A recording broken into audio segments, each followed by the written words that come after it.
আজকে রেডি করে নিয়েছি মশালা ফিশ ফ্রাই রেসিপি।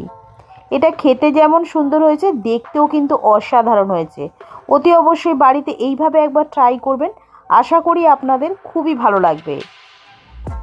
নমস্কার বন্ধুরা, টেস্টি অ্যান্ড ওয়ান বাইট চ্যানেলে আপনাদের স্বাগত। বন্ধুরা কেমন আছেন? আশা করি বন্ধুরা ভালো আছেন। আজকে যে রেসিপিটা নিয়ে আমি হাজির হয়েছি, মশালা ফিশ ফ্রাই রেসিপি। এর জন্য আমি এখানে তেলাপিয়া মাছ নিয়ে নিয়েছি প্রায় 5খানা মতো।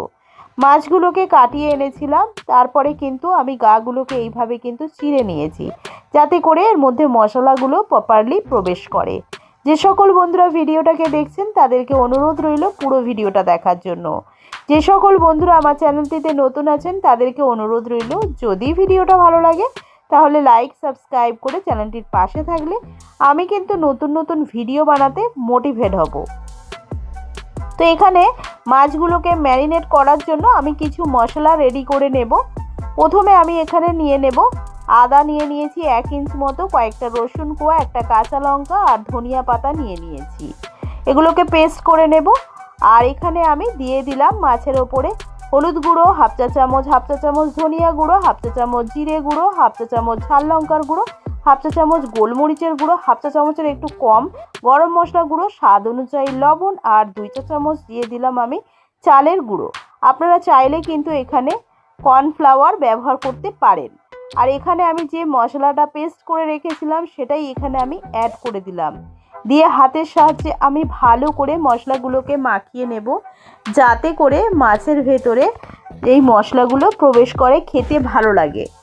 তো এর জন্য ভালো করে মাখিয়ে নিয়ে আমি এর মধ্যে দিয়ে দিচ্ছি লেবুর রস। প্রায় আধখানা মতো আমি লেবুর রস এখানে অ্যাড করে দিয়ে আবারও আমি ভালো করে মাখিয়ে নিয়ে প্রায় 20 মিনিট মতো রেস্টে রেখে দিয়েছি। কড়াইতে আমি সাদা তেল দিয়ে দিয়েছি। তেলটা গরম হলে এক এক করে মাছগুলোকে এর মধ্যে আমি ছেড়ে দিলাম।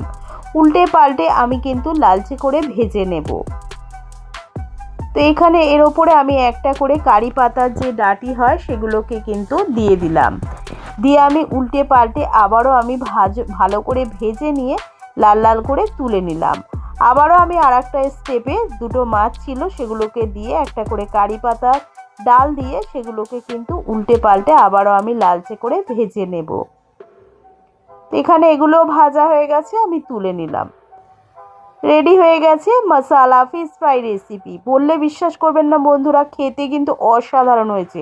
অতি অবশ্যই বাড়িতে এইভাবে একবার ট্রাই করবেন। ভিডিওটা ভালো লাগলে লাইক সাবস্ক্রাইব করতে ভুলবেন না। কমেন্ট করে জানাবেন রেসিপিটা কেমন লাগলো। ভিডিওটাকে বেশি বেশি করে শেয়ার করে দেবেন, আর তার সঙ্গে বেল আইকনটা প্রেস করে দেবেন। বেল আইকনটা প্রেস করলে সবার আগে নোটিফিকেশন আপনাদের কাছে পৌঁছে যাবে আমি যে নিত্যদিন ভিডিওগুলো ছেড়ে থাকি। তো দেখুন, আমি আপনাদেরকে দেখাচ্ছি মাছটা কত সুন্দর ভেতরে কুক হয়েছে আর কত সুন্দর হয়েছে, বললে বিশ্বাস করবেন না। দেখুন, আমি আপনাদেরকে ভেঙে দেখালাম। তো এইভাবে বাড়িতে ট্রাই করবেন। আবারও একটা নতুন রেসিপি নিয়ে হাজির হব। ততক্ষণ আপনারা সুস্থ থাকবেন, ভালো থাকবেন। আজকের মতো এইটুকুনি। ধন্যবাদ বন্ধুরা।